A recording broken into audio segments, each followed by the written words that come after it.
ओम शांति।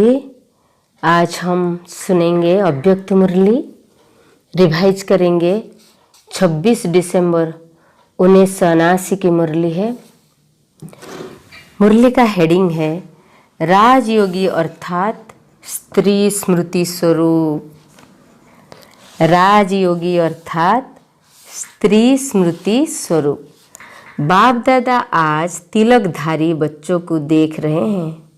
हरेक के मस्तक पर राजयोगी अर्थात स्मृति भव का तिलक और साथ साथ विश्व राज्य अधिकारी का राज तिलक, राजयोगी तिलक और राज तिलक दोनों तिलक देख रहे हैं।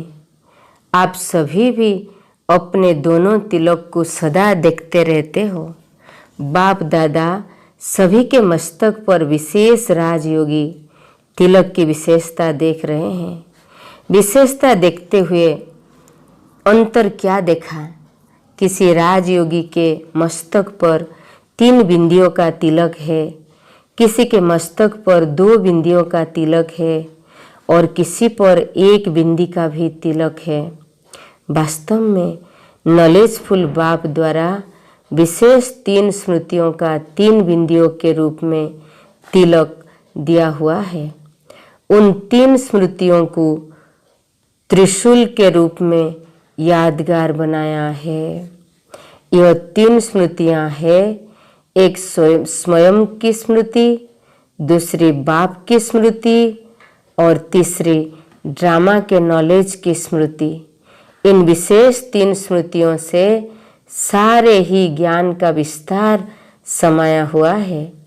नॉलेज के वृक्षों की यह 3 स्मृतियां हैं।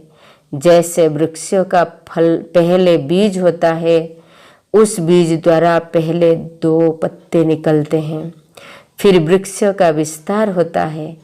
ऐसे मुख्य है बीज बाप की स्मृति, फिर 2 पत्ते अर्थात विशेष स्मृतियां, आत्मा की सारी नॉलेज और ड्रामा की स्पष्ट नॉलेज। इन 3 स्मृतियों को धारण करने वाले स्मृति भव के वरदानी बन जाते हैं। इन 3 स्मृतियों के आधार पर माया जीत जगत जीत बन जाते हैं। तीनों स्मृतियों की संगम युग पर विशेषता है, इसलिए राजयोगी तिलक 3 स्मृतियों का अर्थात 3 बिंदी के रूप में हरेक के मस्तक पर चमकता है। जैसे त्रिशूल से अगर एक भाग खत्म हो जाए तो यथार्थ शस्त्र नहीं कहा जाएगा।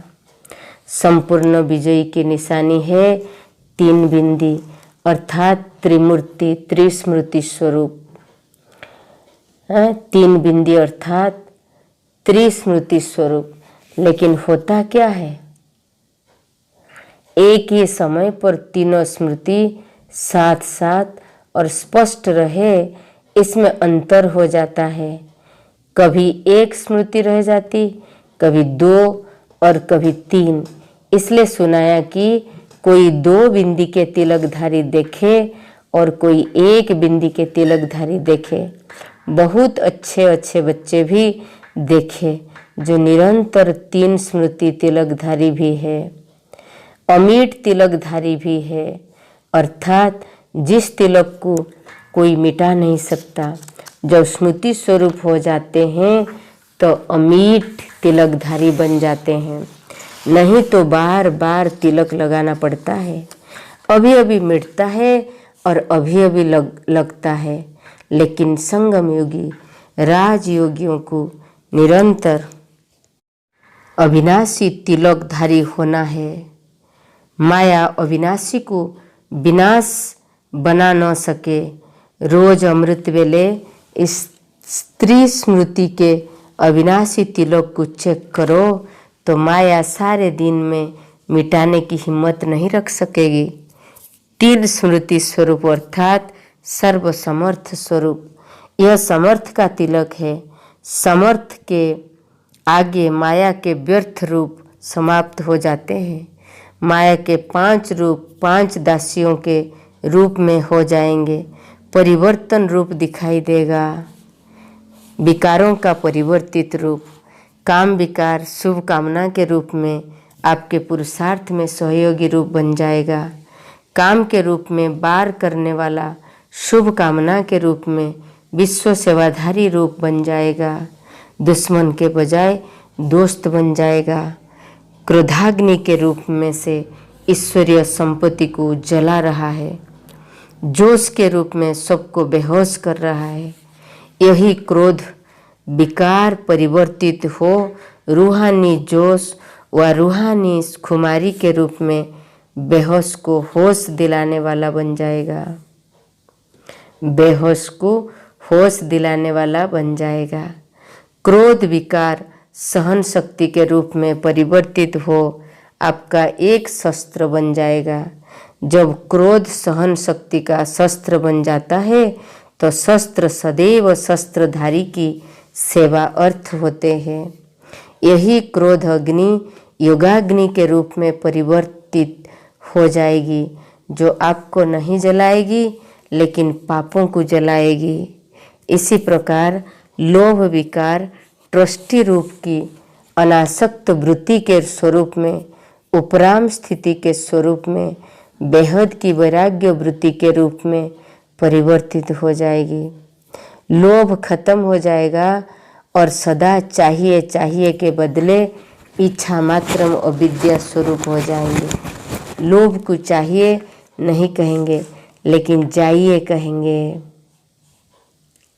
लेना है नहीं, देना है, यह परिवर्तन हो जाएगा। यही लोभ अनासक्त वृत्ति व देने वाला दाता के स्वरूप की स्मृति स्वरूप में परिवर्तन हो जाएगा।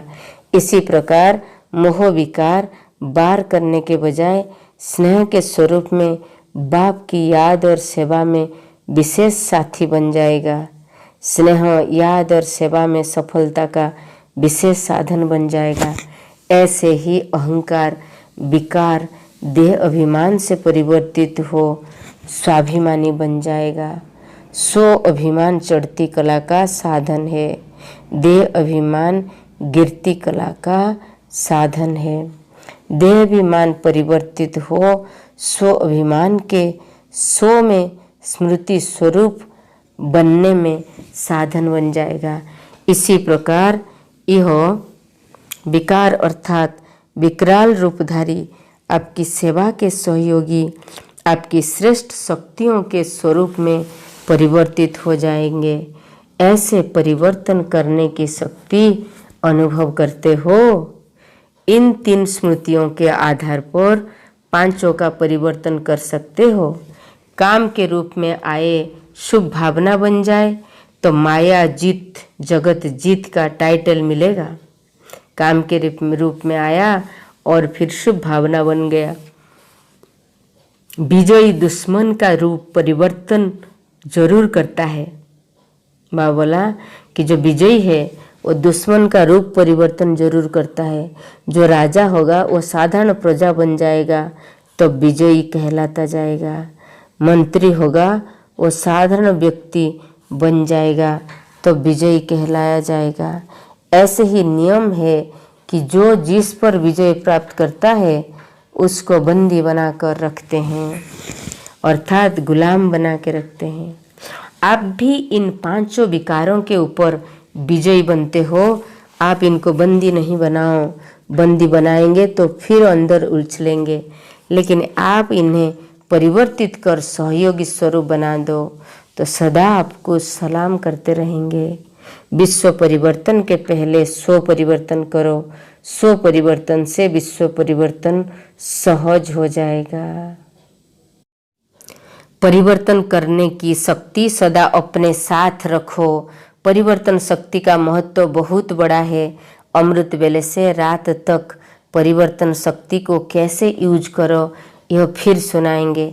ऐसे राजयोगी तिलकधारी भविष्य राज तिलकधारी सदा मस्तक पर 3 स्मृति स्वरूप में समर्थ रहने वाले माया को भी श्रेष्ठ शक्ति के रूप में सहयोगी बनाने वाले, ऐसे माया जीत स जगत जीत कहलाने वाले, सर्व शक्तियों को शस्त्र बनाने वाले, सदा शस्त्रधारी श्रेष्ठ आत्माओं को बाप दादा का याद प्यार और नमस्ते। एक ही समय में मन वचन कर्म से सेवा करने वाले ही बेहद के सेवाधारी है। एक ही समय में मन वचन कर्म में सेवा करने वाली ही बेहद के सेवाधारी। एक ही समय में मन वचन कर्म से सेवा करने वाले ही बेहद के सेवाधारी। टीचर्स के साथ अव्यक्त बाप दादा की मुलाकात। टीचर्स अर्थात बाप समान निरंतर सेवाधारी, हर संकल्प और बोल द्वारा अनेक आत्माओं की सेवा के निमित्त विशेष सेवा है।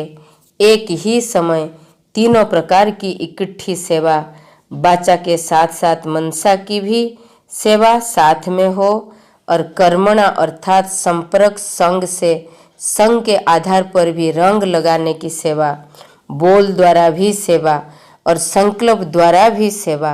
तो वर्तमान समय एक एक सेवा अलग अलग करने का समय नहीं है। बेहद की सेवा की रफ्तार एक ही समय तीनों प्रकार की सेवा इकट्ठी हो, इसको कहा जाता है तेज रफ्तार से बेहद की तीव्र गति वाली सेवा। तीव्र गति से बेहद के सेवाधारी बनो। सिर्फ अपना हद का स्थान नहीं, लेकिन जैसे बाप एक स्थान पर रहते भी बेहद की सेवा करते हैं, ऐसे निमित्त मात्र एक स्थान है, लेकिन अपने को बेहद की सेवा के निमित्त समझो। विश्व की आत्माएं सदा इमर्ज रूप में रहे, तब विश्व कल्याणकारी कहलाए जाएंगे।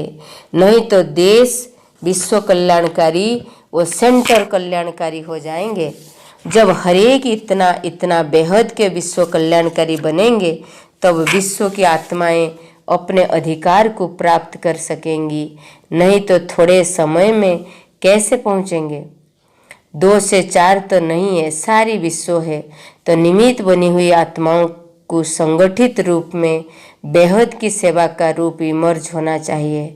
जैसे अपने स्थान का ख्याल रहता है, प्लेन बनाते हो, प्रैक्टिकल में लाते हो, उन्नति का ही ख्याल चलता है, ऐसे बेहद की सर्व आत्माओं के प्रति सदा उन्नति का संकल्प इमर्ज रूप में हो, तब परिवर्तन होगा। विश्व कल्याणकारी के ऊपर कितना कार्य है। स्वप्न में भी फ्री नहीं हो सकते, स्वप्न में भी सेवा ही दिखाई दे। इसको कहा जाता है फुल बिजी, क्योंकि सारे दिन का आधार स्वप्न होता है। जो दिन रात सेवा में बिजी रहते हैं, उनका स्वप्न भी सेवा के अर्थ होगा। स्वप्न में भी कई नई नई बातें, सेवा के प्लेन वो तरीका दिखाई दे सकते हैं। तो इतना बिजी रहते हो, व्यर्थ संकल्प से तो मुक्त होना। जितना बिजी होंगे उतना अपने पुरुषार्थ के व्यर्थ से औरों को भी व्यर्थ से बचा सकेंगे। हर समय चेकिंग हो कि समर्थ है या व्यर्थ। अगर जरा भी व्यर्थ का अनुभव हो तो उसी समय परिवर्तन करो। निमित्त बने हुए को देखो, औरों में भी समर्थ के संकल्प स्वतः ही भरते जाएंगे। समझा? बेहद के विश्व की आत्माएं सदैव इमर्ज होनी चाहिए। जब आप लोग अभी इमर्ज करो तो उन आत्माओं को भी संकल्प स्वप्न हो कि हम भी अपना भविष्य बनाएं। आपके संकल्प से उनको संकल्प इमर्ज होगा। विश्व कल्याणकारी का अर्थ ही है विश्व के आधार मूर्त। जरा भी अलबेलापन विश्व को अलबेला बना देगा। इतना अटेंशन रहे। दिल्ली वाले भी कोई नई बातें करो। कॉन्फ्रेंस तो बहुत पुरानी बात हो गई है, अभी नई इन्वेंशन निकालो। कम खर्च वाला मशीन, खर्चा भी कम हो, रिजल्ट अच्छी निकले। अब देखेंगे यूपी ऐसे इन्वेंशन निकलता है या दिल्ली। अगर खर्चा ज़्यादा और रिजल्ट कम होती है तो आने वाले स्टूडेंट दिल शिकस्त हो जाते। अभी उनको भी उत्साह में लाने के लिए कम खर्चा और अच्छी रिजल्ट निकालो, जिसमें बिजी भी सब हो जाए, खर्चा भी कम हो, तन और मन बिजी हो जाए, धन कम लगेगा। पार्टियों से सो स्थिति से सर्व परिस्थिति पर विजय कैसे पाए। ना सभी सदा सो स्थिति के द्वारा परिस्थितियों के ऊपर विजयी रहते हो। संगम युग पर सभी विजयी रतन हो। तो विजय प्राप्त करने का साधन है सो स्थिति द्वारा परिस्थिति पर विजय। यह देह भी पर है, सो नहीं। तो देह के भान में आना यह भी सो स्थिति नहीं। तो चेक करो सारे दिन में सो स्थिति कितना समय रहती है, क्योंकि सो स्थिति वो स्वधर्म सदा सुख का अनुभव कराएगा और प्रकृति धर्म अर्थात पर धर्म या देह की स्मृति किसी न किसी प्रकार के दुख का अनुभव जरूर कराएगी। तो जो सदा सो स्थिति में होगा वह सदा सुख का अनुभव करेगा। सदा सुख का अनुभव होता है कि दुख की लहर आती है।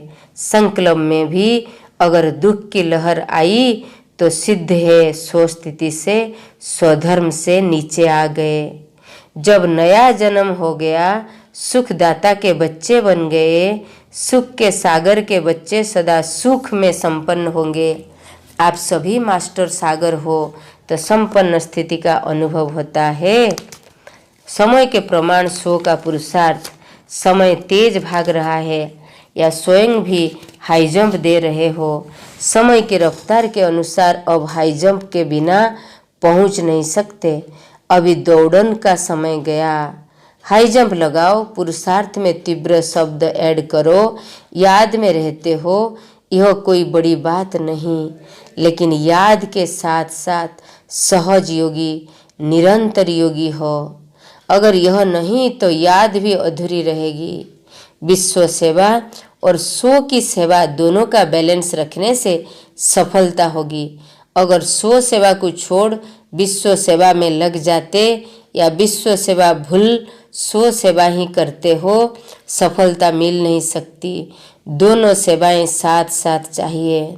मनसा और बाचा दोनों सेवा इकट्ठी होगी तो मेहनत से बच जाएंगे।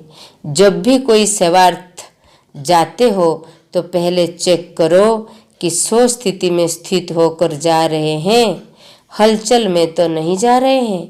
अगर स्वयं हलचल में होंगे तो सुनने वाले भी एकाग्र नहीं होते, अनुभव नहीं करते। ज्ञान के सर्व राजों को जानने वाले कभी नाराज नहीं हो सकते। ज्ञान के सर्व राजों को जानने वाली राजयुक्त आत्माएं होना, अपने पुरुषार्थ के अनुसार बाप के द्वारा अनेक ज्ञान के राजों को जानते हुए उसी में रमण करते हुए आगे बढ़ो। तो सदा राजयुक्त, सदा योग युक्त, सदा स्नेह युक्त ऐसे हो। ज्ञान के सर्व राजों को जानने वाले स्वयं से राजी रहते और औरों को भी राजी करने के अभ्यासी रहते हैं। तो सदा राजयुक्त अर्थात राजी करने वाले कभी भी नाराज नहीं हो सकते। ऐसे सर्व राजों को जानने वाले बाप के प्रिय है और समीप है। सद्गुरु की कृपा से माला माल स्थिति, जैसे भक्ति मार्ग में गुरु कृपा गाई हुई है तो ज्ञान मार्ग में सद्गुरु की कृपा है। पढ़ाई की कृपा से सद्गुरु माला माल बना देते हैं। जिसके ऊपर सद्गुरु की कृपा हो गई वह सदा मुक्त और जीवन मुक्त बन गया। जिसके ऊपर सद्गुरु की कृपा हो गया वह सदा मुक्त और जीवन मुक्त बन गया। ओम शांति। आज बाबा ने राजयोगी अर्थात त्रिस्मृति स्वरूप 3 बिंदियों की तिलक, त्रिमूर्तिधारी 3 स्मृति। ओम शांति।